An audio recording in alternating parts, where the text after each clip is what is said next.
Class 12 যারা semester 3-তে রয়েছে, তোমাদের সিলেবাসে রয়েছে তার সঙ্গে একটা আন্তর্জাতিক কবিতা। আমি তোমাদের বলেছিলাম যে খুব শীঘ্রই আমি এর বিস্তারিত ব্যাখ্যা নিয়ে আসব। তো আজকে আমি তোমাদের এই ক্লাসটা করাচ্ছি।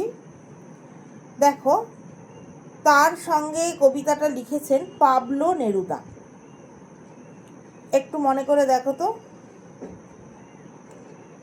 বিগত ক্লাসে তোমরা কি পাবলো নেরুদার কোনো কবিতা পড়েছো? সেটা আমাকে কমেন্টসে জানাবে। পড়েছো, ঠিক আছে? এবার নামটা কিন্তু বলার দায়িত্ব তোমাদের। আর তোমরা যদি কমেন্টস লাইক না দাও তাহলে আমি কি করে এগোবো বলো তো? আমাকেও তো এনকারেজ করতে হবে। আমি যেমন তোমাদেরকে বলবো ভালো করে এগিয়ে চলো, সামনে অনেক স্বপ্ন, কলেজ যেতে হবে, আমি একা করব? তোমাদেরও তো করতে হবে, ম্যামকে বলতে হবে, নইলে কি করে হবে? দুই তরফা সমঝে সমঝে কথাটা এই জন্য ইউজ করলাম, কবিতার মধ্যে আমরা এটাকে পাবো। ঠিক আছে, চলো টেক্সটে যাই। সময়টা খুব সুবিধের না। প্রথমে বলে রাখি, এই কবিতাটা একটা যুদ্ধের প্রাসঙ্গিকতায় বা পরিপ্রেক্ষিতে লেখা। তাহলে আমরা এই যে এখন যে যুদ্ধ চলছে দেখছি, তো কী হচ্ছে যে যুদ্ধটার সময়টা ঠিকঠাক চলে না, খুব ভয়ঙ্কর একটা সময়, খুব অস্থির অস্থির ভাব। আর আমাদের এখানে যুদ্ধ না হলেও কিন্তু আমরা কি ভাবছি, এই গ্যাস পাবো না, এই কখন ওই দ্বীপ বন্ধ করে দেবে, এই দ্বীপ বন্ধ করে দেবে। তো আমরা বাঙালি, আমরা সেই ভয়ময় কী করছি, তাড়াতাড়ি করে গ্যাস বুক করছি, গ্যাস শেষ না হলেও গ্যাস বুক করে ফেলছি, কি হবে, ইন্ডাকশান কিনে ফেলা হচ্ছে, কত রকম চিন্তা ভাবনা চলছে। তাহলে কি হয়, সেই সময়টা একটা অস্থির অস্থির ভাব হয়, কোনো কিছুতেই যেন শান্তি পাওয়া যাচ্ছে না, শুধু চিন্তা চিন্তা। ঠিক যেন কৃষ্ণ বিরহে যেমন রাধার হয়েছিল, আকাশের দিকে চেয়ে রয়েছে, উদাসীনভাবে বসে রয়েছে। তো এই যুদ্ধের সময়টাও যেন সেই রকম চলছে। বিশেষ করে প্রেমিক প্রেমিকা যারা থাকে, তোমরা বড় হয়েছো, সবই বুঝতে পারছো, কোয়েড স্কুলে পড়ো। তো ধরো কারোর সঙ্গে একটা কারোর রিলেশন আছে, এবার সে যুদ্ধে চলে গেছে, বাড়িতে তার প্রেমিকা রয়েছে। এই টাইপেরই একটা কবিতা তোমরা মনে হয় বিগত ক্লাসে পড়েছো, আমাকে কিন্তু জানিও কমেন্টসে নামটা, তাহলে বুঝতে পারবো আমি। তো সেরকম বলছেন কবি, সময়টা খুব সুবিধের না, আমার জন্য অপেক্ষা করো। প্রেমিক তার প্রেমিকাকে বলছে, আমার জন্য অপেক্ষা করো। হয় না যে ঠিক আছে, তুমি এখন তো সবে ক্লাস 12-এ পড়ছো, পড়াশুনো করো, আমি একটা চাকরি বাকরি পাই, তারপর এগোনো যাবে। বা তোমরা যারা ছেলেরা আছো, ক্লাস 12-এ পড়ছো, একটু মনে মনে রিলেশন রয়েছে, তো সেটাকে এগিয়ে নিয়ে যেতে গেলে কি করতে হবে, একটা ভালো জব পেতে হবে, আর্ন করতে হবে, তারপর তো দায়িত্ব। এবং পাশাপাশি তোমাদের যে গার্লফ্রেন্ড রয়েছে, সেও এগোবে, সেও নিজেকে এস্টাবলিশ করবে। তাহলে কি করতে হবে, দুজনকে একটু অপেক্ষা করতে হবে। এখন তোমরা তো ছোট, এই সময়টা তো আসেনি, কিন্তু এখানে পরিপ্রেক্ষিতটা হচ্ছে আলাদা। এটা যুদ্ধর আঙ্গিকে কি বলছে প্রেমিক, যে আমার জন্য অপেক্ষা করো। তারপরের লাইনটা দেখো, দুজন মিলে খুব সমঝে একে পার করতে হবে। দুজনে মিলে মানে ছেলেটি এবং মেয়েটি, সমঝে। আমরা বলি না যে সমঝে চল, রেজাল্ট যদি খারাপ করেছিস ফোন কেড়ে নেবো, সবার বাড়িতে এরকম হয়। তো সেরকমই সমঝে মানে সাবধানে, বুঝে সুঝে এগোতে হবে, একে পার করতে হবে। একে মানে ওই যুদ্ধ যে সময়টা, সেইটাকে কাটিয়ে একটা নতুন দিনের জন্য প্রস্তুতি নিতে হবে। বোঝা যাচ্ছে তো? কেউ কোথাও বুঝতে না পারলে আমাকে বলবে কিন্তু। তুমি আমার ওই ছোট্ট দুটি হাত, তুমি তোমার ওই ছোট্ট দুটি হাত আমার হাতে রাখো। মানে মেয়েটি ছোট এবং ছেলেটি একটু বড়, তাই বলছে যে ওই ছোট্ট দুটি হাত আমার হাতে রাখো, কষ্ট সৃষ্টে উঠে দাঁড়াবো। অনেক স্ট্রাগেল স্ট্রাগেল স্ট্রাগেল, তারপর সাকসেস আসবে। আমরা কি জানি স্ট্রাগেল ইকুয়াল টু সাকসেস।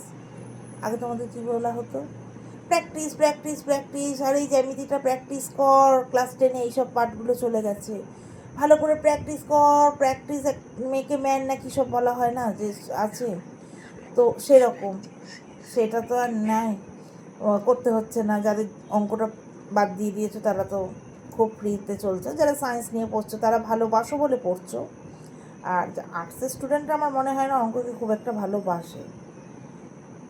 তো যাই হোক, করতে হয়েছে তখন, এখন এবার ওই ঝামেলাটা নেই, এবার ভালো করে পড়াশোনাটা করে এগিয়ে যাও। আর তো দুটো এক্সাম আছে, সেম 3 সেম 4, ব্যাস ক্লিয়ার।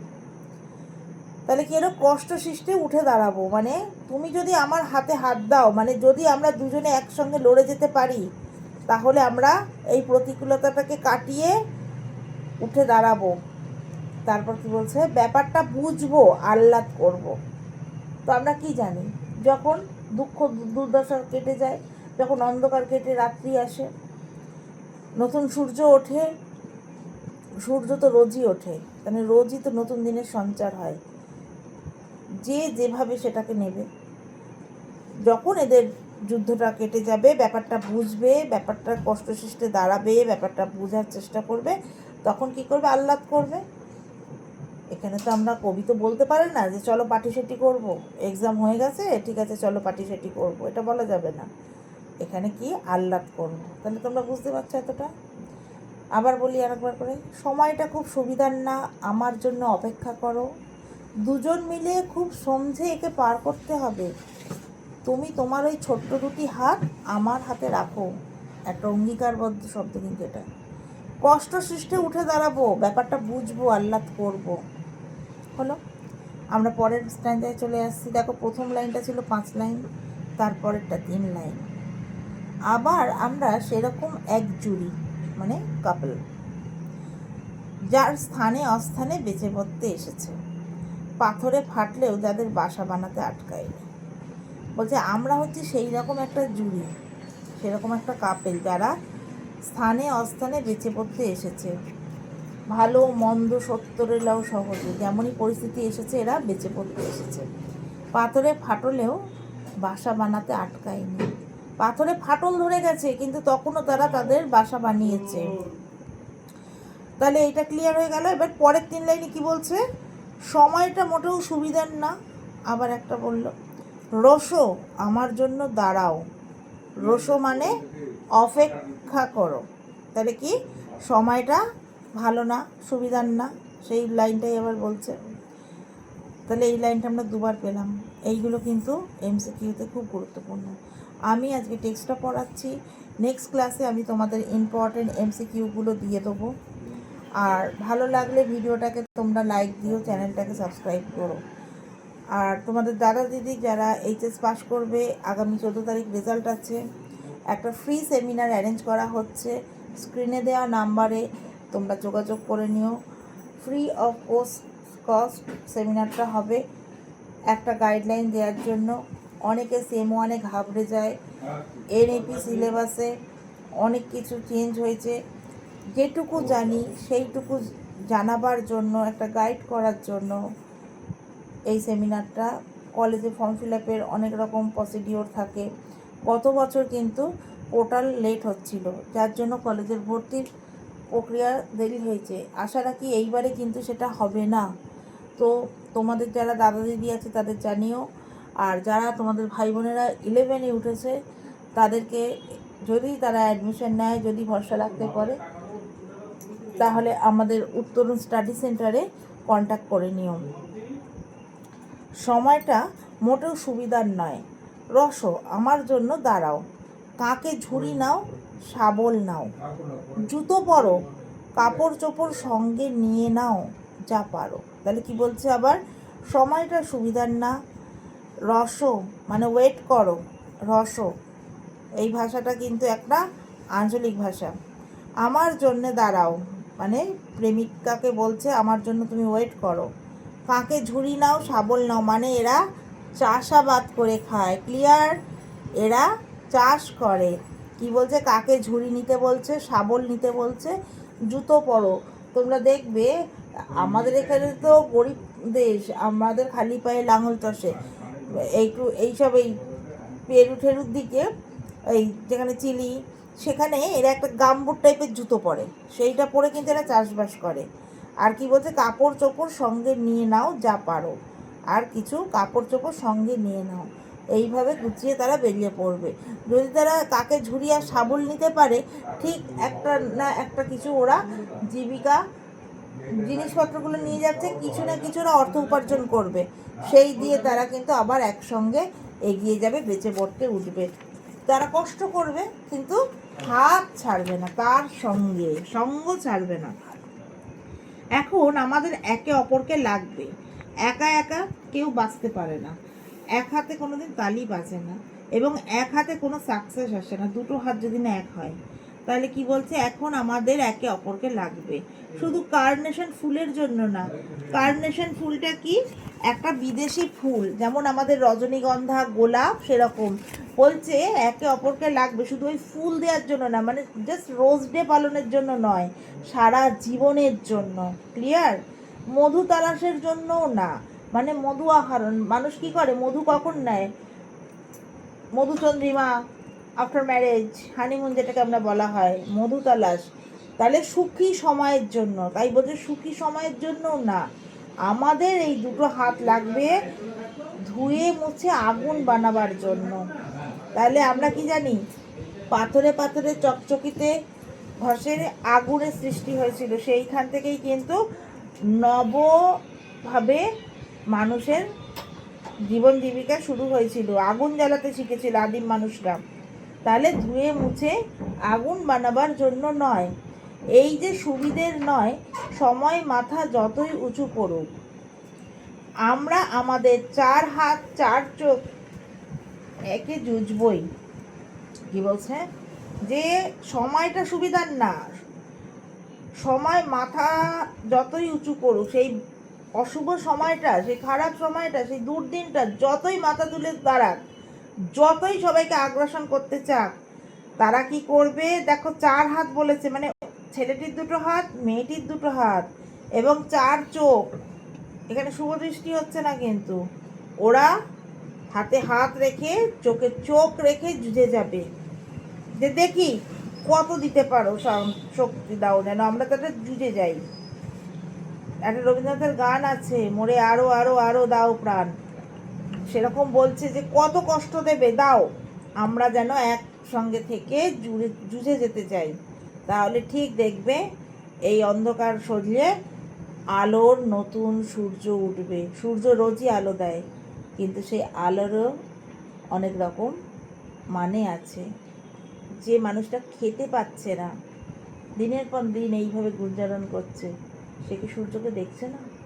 অবশ্যই দেখছে, কিন্তু যেদিন সে এক মুঠো ভাত পাবে, সেই দিনটা তার কাছে একটা স্মরণীয় হয়ে থাকবে। তাহলে সেই দিনকার সূর্যটা তার কাছে অন্যরকম মায়কা রাখবে, অন্যরকম একটা